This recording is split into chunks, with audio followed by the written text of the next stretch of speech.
La experiencia del think tank está resultando muy positiva y muy interesante.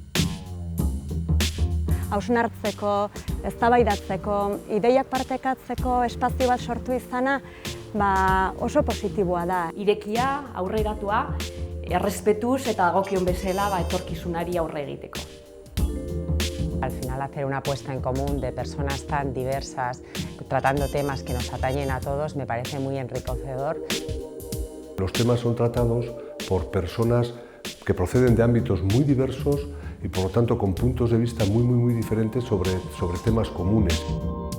Yo me he encontrado con un grupo abierto, multidisciplinar, un nivel generacional joven que me parece que es fundamental cuando se quiere hablar de competitividad o de cualquier cosa, pero se quiere hablar sobre todo en clave de futuro.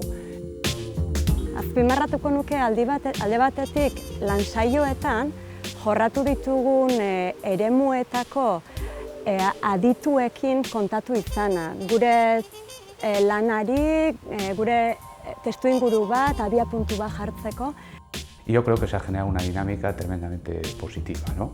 El que se tengan en cuenta esas opiniones para construir una nueva sociedad, un modelo de sociedad en la que todo el mundo tenga cabida, me parece muy interesante.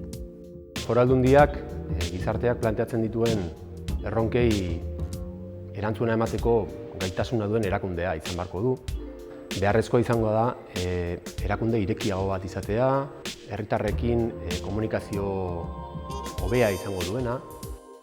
Eta beraznik, nolabait, Gipuzkoaren etorkizuna ikusten dut saiatzen, egiten, ekiten.